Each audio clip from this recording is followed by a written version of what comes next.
directeur de l'Institut d'Internet et Multimédia, et effectivement praticien aussi de l'intelligence artificielle.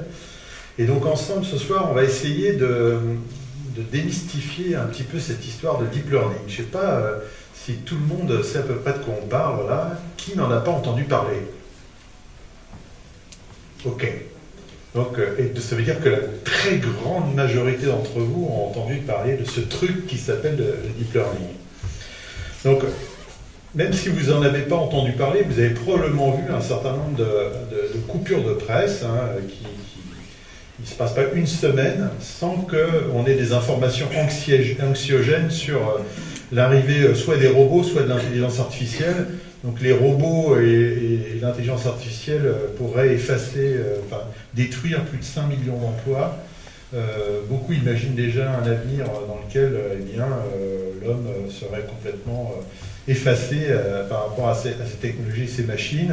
Un certain nombre de personnalités se sont même mis en avant, Elon Musk, Stephen Hawking, en se disant attention, c'est la panique, c'est la plus grande menace que l'humanité ait connue jusqu'à ce jour. Et tout ça, évidemment, sur un fond d'annonces assez spectaculaires, c'est vrai, en termes de résultats d'intelligence artificielle. Une des plus récentes, en tout cas en 2016, était le dernier bastion de l'intelligence humaine, branle de toutes parts. En gros, ça y est, on est tous morts, tout est fini, on peut rentrer chez nous.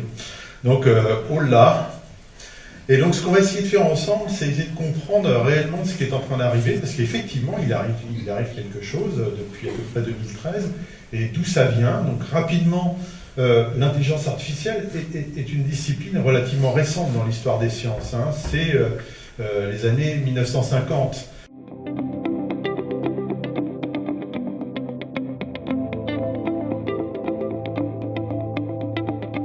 Le personnage au départ, vous en avez probablement entendu parler, c'est Alan Mathison Turing, donc un Britannique qui a travaillé pendant la Seconde Guerre mondiale sur casser le code allemand Enigma avec une certaine réussite. J'ai peut-être vu le long métrage que je vous recommande sur ce sujet.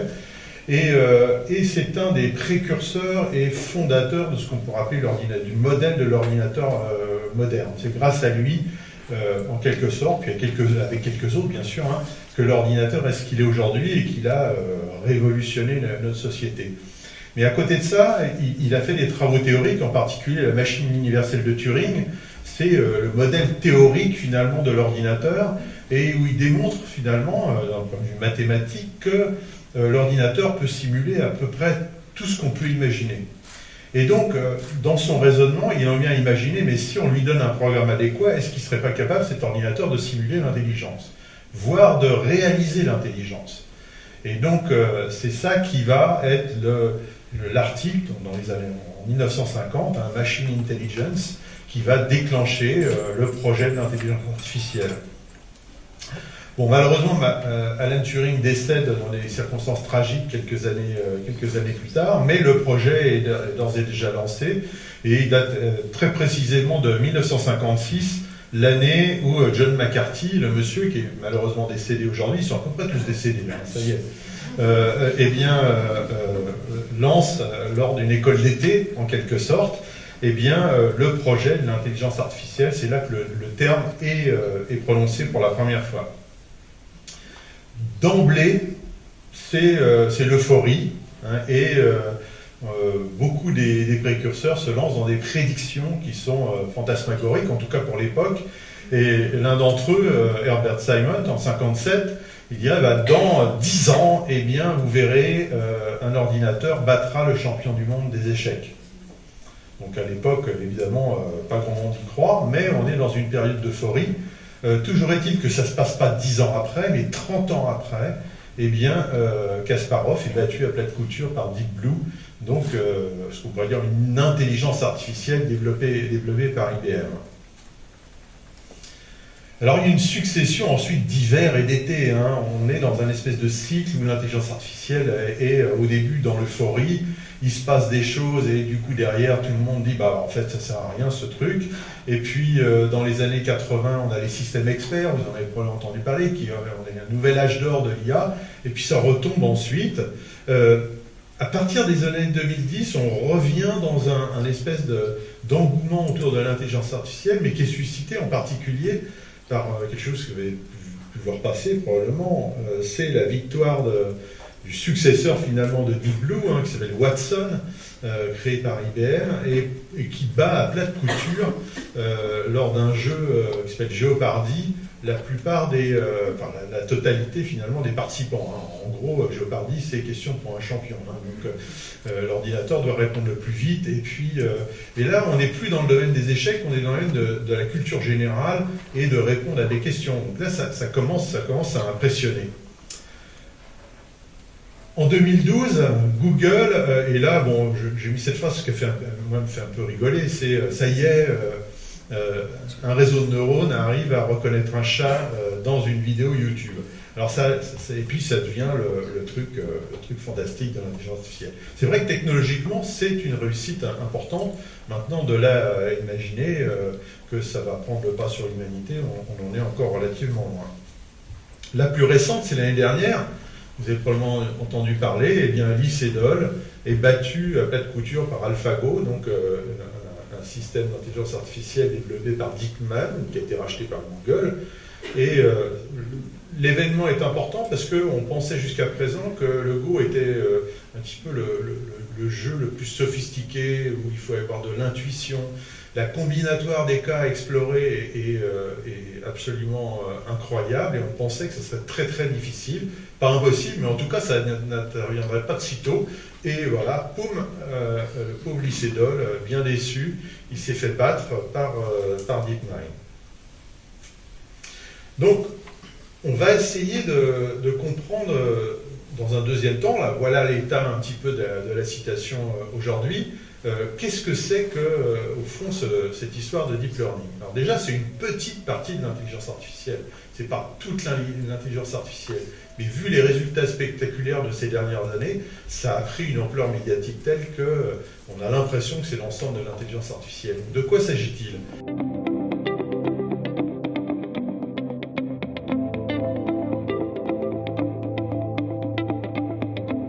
Il s'agit d'une chose relativement simple, c'est de réaliser une machine à qui on donne des entrées et qui est capable de calculer une sortie. Jusque-là, rien de bien fantastique.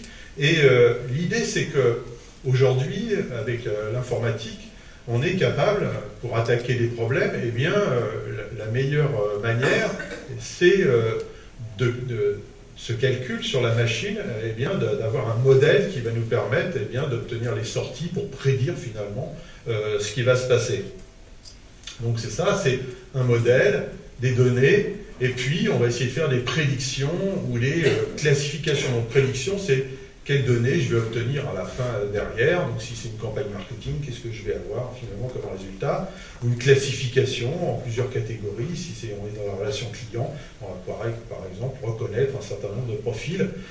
Si on est DeepMind, on reconnaît des chats, des chiens dans les images. Mais déjà, ça c'est important, ça permet de faire des applications sur le traitement d'images. Mais quand on ne connaît pas le modèle, eh bien, on ne peut pas le programmer parce qu'on est bien embêté.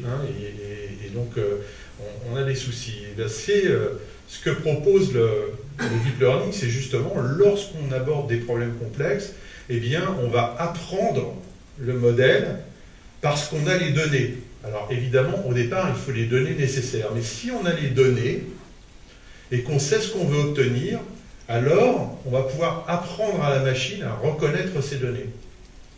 Et c'est ça le sujet. Alors comment on fait? Eh bien, on va utiliser une métaphore biologique. Cette boîte qui fait les calculs, eh bien, on va utiliser une métaphore relativement éloignée de la réalité des neurones du cerveau, mais néanmoins, on va s'inspirer de ça. Donc c'est une métaphore assez ancienne, puisque le premier modèle de neurones formels, artificiels, date de 1943. Donc et donc, l'idée, c'est on va se caler sur ce neurone. Il a un corps, il a une sortie, et puis il a des entrées. Et donc, il fait un calcul lorsque le neurone il reçoit des informations. Et il transmet ces informations en sortie. Et on peut construire, du coup, des réseaux. Alors, c'est quoi ce modèle? Rassurez-vous, il n'y aura pas d'équation plus compliquée que ça. Donc, eh bien, il a un certain nombre d'entrées. Et ces entrées dans le modèle initial sont des 0 ou des 1, donc c'est relativement binaire. Et puis devant chaque entrée, eh bien, on met un poids, c'est en fait un coefficient qu'on va multiplier. Donc si c'est 0 multiplié par le poids, bon, il y a 0. Si c'est un 1, eh bien, on va obtenir, si par exemple le poids W2 est à 0,5, on obtient 0,5. Okay, et derrière, on fait la somme. Et si on dépasse un certain seuil, eh bien, ça sort un 1, sinon ça sort un 0. Vous voyez, c'est extrêmement simple.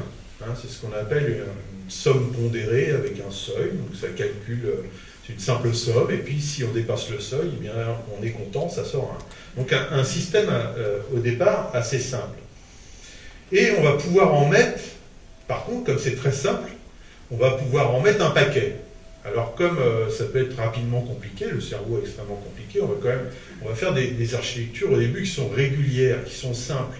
Donc on va mettre des colonnes de ces petits automates, de ces petits neurones, et on va les relier entièrement à une deuxième colonne, une deuxième couche de neurones, et puis on va sortir. Et ça, malgré la simplicité de ce neurone artificiel, ça a des propriétés très intéressantes, qui sont déjà que ça sait calculer, c'est-à-dire que quand on entre des données, eh bien on peut obtenir un résultat en sortie, mais qu'on peut leur apprendre des choses. C'est-à-dire si on leur présente des données, qu'on leur dit ça tu l'apprends, et qu'on impose en quelque sorte une sortie, eh bien il va se souvenir que sur ces données d'entrée, il faut obtenir cette sortie. Alors c'est quoi le principe? Là aussi, je ne vais pas vous raconter l'algorithme, mais en gros, on va calculer une erreur, et en fonction de l'erreur que commet le réseau quand on lui donne des données, eh bien on va rétropropager, c'est-à-dire qu'on va modifier justement les coefficients dont je parlais tout à l'heure. Ça paraît simple, hein.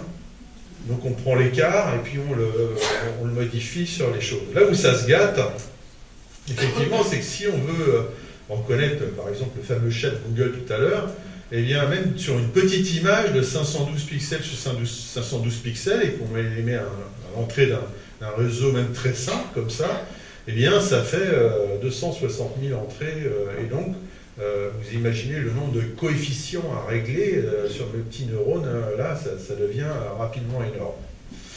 Deuxième, donc c'est une vision un peu naïve, finalement, et qui ne marche absolument pas.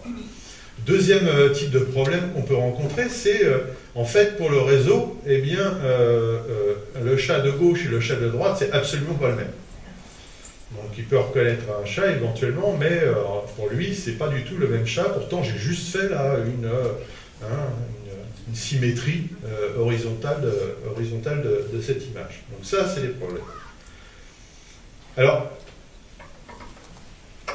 on a très tôt, en 1980, trouvé l'algorithme qui permet d'apprendre à peu près correctement un réseau avec peu de couches. En gros, une couche au milieu, 2 couches maximum. Ensuite, ça pose des difficultés de calcul qui sont très importantes. Et d'ailleurs, un des découvreurs, c'est Yann Lequin, qui est maintenant à la tête de la recherche de Facebook en intelligence artificielle. Il y a aussi un Canadien qui s'appelle George Hinton qui a co-découvert à l'époque également cet algorithme. Et pendant de 1985-86 jusqu'au début des années 2010, on n'arrivait pas à faire apprendre à ces machines correctement. Qu'est-ce que ça veut dire? On n'arrivait pas à faire apprendre? Eh bien, en gros, elles avaient, dans le meilleur des cas, des réponses qui étaient de l'ordre de 70%. Alors, ça peut paraître cool, mais en fait, si on se trompe dans 30% des cas, c'est pas cool du tout. Et encore, c'était plutôt, dans la majorité des cas, 50% de chance. Donc, ça veut dire qu'un coup sur 2, la machine se trompait. Donc, c'est quand même, c'est pas utilisable. Et puis, 2013, alors on a un petit burst là, en 2012, mais 2013, les découvertes, les annonces dont j'ai parlé tout à l'heure, changent du tout au tout, et très rapidement, on atteint 98-99% de réussite. C'est-à-dire que les réseaux sont capables de reconnaître pratiquement à coup sûr ce qu'on leur présente à l'entrée. Alors, qu'est-ce qui s'est passé? Eh bien, il y a eu plusieurs phénomènes. Un, on a compris, et d'une manière un petit peu, je dirais, c'était pas volontaire, en initialisant le réseau d'une certaine manière, je ne rentre pas complètement dans les détails algorithmiques derrière, on a compris comment mettre beaucoup plus de couches dans un réseau et lui faire apprendre à peu près correctement les choses. Et ça, un réseau plus profond, avec plus de couches, bah, ça permet d'attaquer des problèmes qui sont plus compliqués que si on peut mettre une pauvre couche de neurones entre deux autres, entre les entrées et les sorties.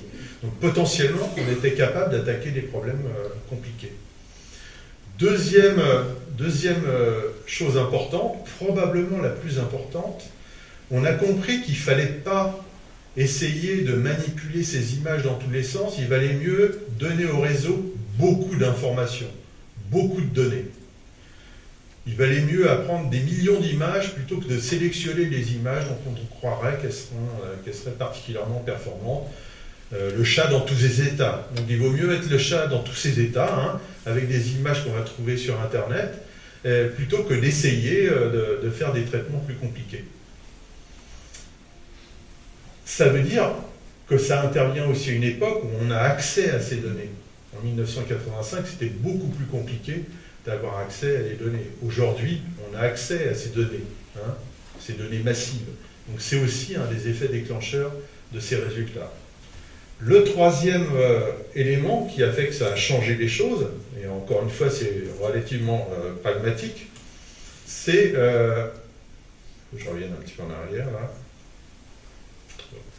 comme ça, voilà, c'est la découverte également depuis quelques années qu'on peut utiliser les cartes graphiques des ordinateurs pour accélérer les calculs. C'est particulièrement adapté à ça.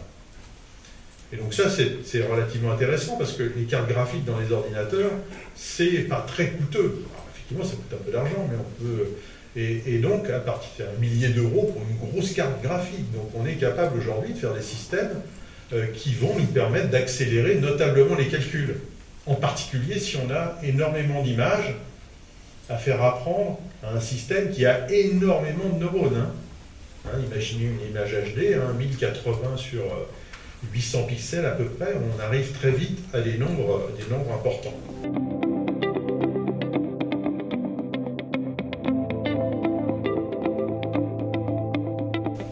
Donc on sait aujourd'hui faire des neurones profonds, des systèmes de deep learning. Deep learning, pourquoi? Parce que c'est apprentissage profond. On arrive à leur faire apprendre avec des taux de réussite qui sont très intéressants.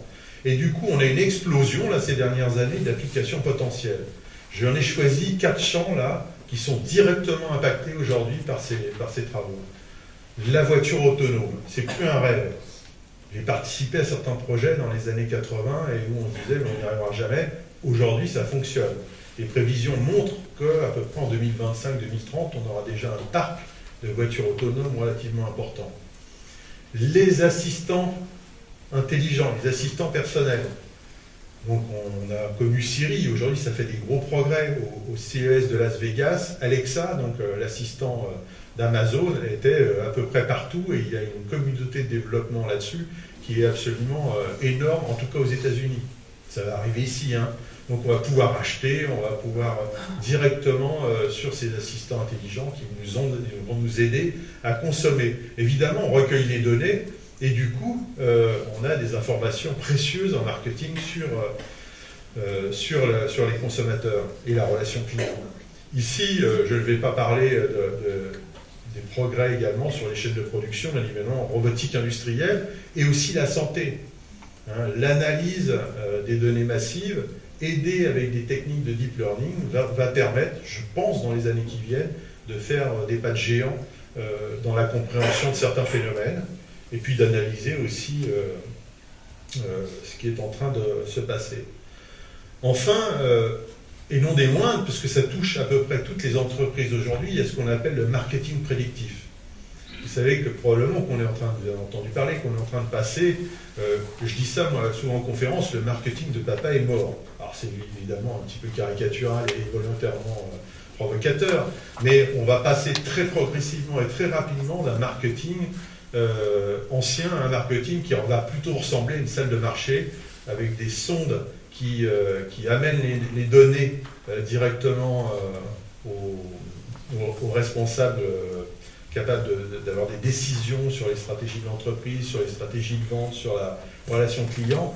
Et d'ores et déjà, ces systèmes utilisent des modèles de machine learning et de deep learning pour faire de la prédiction, non seulement de l'analyse de données, sortir des profils types par exemple, et faire des prédictions sur ce qui va se passer à l'échelle de l'entreprise. Donc je terminerai en disant que ce n'est pas une crise, en paraphrasant un peu Michel Serres, c'est pas une crise tout ça, c'est vraiment un changement de monde. Un chercheur à Boston que je connais particulièrement, pour avoir travaillé avec lui, il montre qu'on est clairement, en termes d'évolution de civilisation, de passer des caps ces dernières années qui montrent qu'on est sur des phénomènes vraiment de fond qui confortent cette remarque de Michel Serres. Enfin, je terminerai, parce qu'il ne me reste plus beaucoup de temps, je vois le truc qui clignote rouge devant moi, qui me fait peur, là. Eh bien, c'est un petit peu, je vous ai listé là un petit peu les 6 niveaux d'intelligence artificielle. Parce qu'une fois qu'on a dit ça, en fait, je les classe en 6 niveaux. Une intelligence sous-humaine, donc ça fait moins bien que nous, une intelligence qui est équivalente grosso modo à la plupart des humains, une intelligence supérieure à la plupart des intelligences humaines pour des tâches spécifiques. Ça, on y est aujourd'hui. Ça, on sait que pour des tâches spécifiques, on est capable de réaliser aujourd'hui des systèmes qui sont capables de les faire d'une façon relativement... par exemple, AlphaGo est typiquement dans ce cas-là. Là où c'est beaucoup moins sûr aujourd'hui, c'est de faire des intelligences artificielles, même avec les progrès qu'on va faire dans d'ici une dizaine d'années, qui soient supérieurs à toute intelligence humaine pour des tâches spécifiques. Ça reste encore difficile. D'assurer qu'un humain ne pourra pas faire mieux, quel que soit l'humain. Alors on peut toujours trouver des tâches où ça va être le cas. On est vite submergé par les données, nous, donc il suffit de mettre beaucoup de données et un humain, il est... Enfin bon, si on parle de tâches qui normalement devraient être faites par des humains. Ensuite, il y a les 2 délires, qui pour moi sont des choses qui sont aujourd'hui, qui relèvent de l'utopie, ce qu'on appelle une IA générale, une full IA, ça dépend des AGI, et d'être supérieur à l'intelligence humaine pour une majorité de tâches. Donc une intelligence artificielle qui nous surpasserait dans la plupart de nos tâches. Aujourd'hui, ça, on en est très très loin. Et la plupart des chercheurs que je connais disent de toute façon, c'est ok, c'est une jolie expérience de pensée, c'est pour l'avenir, mais c'est pas demain la veille. Et puis la dernière, vous avez entendu évidemment parler de la singularité. Là, on est dans la science-fiction également. C'est une jolie expérience de pensée, mais quand on me demande, moi, est-ce qu'un jour ça va arriver, je dis probablement jamais, pour un certain nombre de raisons, que je n'ai pas le temps de développer ici avec vous, ça sera peut-être l'objet de questions. Un certain nombre la prévoient pour 2045, donc moi je dis, c'est même pas en rêve, ça n'arrivera pas.